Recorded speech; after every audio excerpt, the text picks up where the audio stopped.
ಇದೇ ಕುರ್ಚಿ ಫೈಟ್ಗೆ ಸಂಬಂಧಪಟ್ಟಂತೆ ನಮ್ಮಲ್ಲಿ ಕುರ್ಚಿ ಫೈಟ್ ಏನೂ ಇಲ್ಲ. ಈಗಾಗಲೇ ಸಿಎಂ ಡಿಸಿಎಂ ಇದ್ರ ಬಗ್ಗೆ ಸ್ಪಷ್ಟವಾಗಿ ಹೇಳಿದ್ದಾರೆ. ನಾವಿಬ್ರು ಬ್ರದರ್ಸ್ ಅಂತ ಹೇಳಿದ್ದಾರೆ. ಡಿಸಿಎಂ ಈ ಬಗ್ಗೆ ಆಲ್ರೆಡಿ ಸ್ಪಷ್ಟನೆ ಕೂಡ ಕೊಟ್ಟಿದ್ದಾರೆ.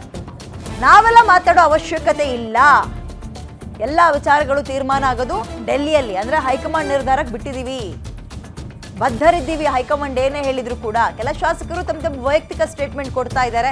ಕೊನೆಗೆ ನಿರ್ಧಾರ ಮಾಡೋದು ಹೈಕಮಾಂಡ್. ಹಿಂಗೆ ಗ್ಯಾರಂಟಿ ನ್ಯೂಸ್ಗೆ ಶಾಸಕ ಅಜಯ್ ಸಿಂಗ್ ಕೊಟ್ಟಿರೋ ಸ್ಟೇಟ್ಮೆಂಟ್ ಇದು. ಸಿದ್ದರಾಮಯ್ಯ ಬಣದವರು ಅಂತಾರ, DK ಬಣದವರು ಅಂತಾರ, ಒಬ್ಬೊಬ್ರು ಒಂದೊಂದು ರೀತಿ ಸ್ಟೇಟ್ಮೆಂಟ್ ಕೊಡ್ತಾ ಇದ್ದಾರೆ. ಕ್ಲಿಯರ್ ಆಗಿ ಹೇಳಿದಾರಲ್ಲ, CM DCM ಹಿಂದೆ ಇರ್ತಕ್ಕಂಥ ವಾರದಲ್ಲಿ ಎಲ್ಲರೂ ನಾವು ಜೊತೆಯಾಗಿದ್ದೀವಿ, ನಾವು ಒಂದಾಗಿದ್ದೀವಿ, ನಾವು ಬ್ರದರ್ಸ್ ಆಗಿದ್ದೀವಿ ಅಂತ ಹೇಳಾದ್ಮೇಲೆ ಇದ್ರ ಬಗ್ಗೆ ಮಾತಾಡೋದು ಅವಶ್ಯಕತೆನೇ ಇಲ್ಲ. ಇವಾಗ ಎಲ್ಲ ಹೈಕಮಾಂಡ್ ಕೈಯಲ್ಲಿದೆ ಅಂತ ಇಬ್ರು ಹೇಳಿದ್ದಾರೆ. ನಾವು ಹೈಕಮಾಂಡ್ ಹೇಳಿದ್ದು ನಾವು ಭದ್ರಾಗಿರ್ತೀವಿ ಅಂತ ಸ್ಪಷ್ಟವಾಗಿ ಹೇಳಿದ್ದಾರೆ. ಎಲ್ಲೋ ಕಡೆ ಕಾಂಗ್ರೆಸ್ನ DK ಶಿವಕುಮಾರ್ ಅವರ ಪರ ಶಾಸಕರು CM ಅವರು ಹಾಕ್ತಾರೆ DK ಶಿವಕುಮಾರ್ ಅಂತ ಹೇಳ್ತಾರೆ. ಯತೀಂದ್ರ ಸಿದ್ದರಾಮಯ್ಯ ಹೇಳ್ತಾರೆ 5 ವರ್ಷ ಅವರೇ ಇರ್ತಾರೆ. ಎಲ್ಲೋ ಗೊಂದಲ ಆಗ್ತದೆ.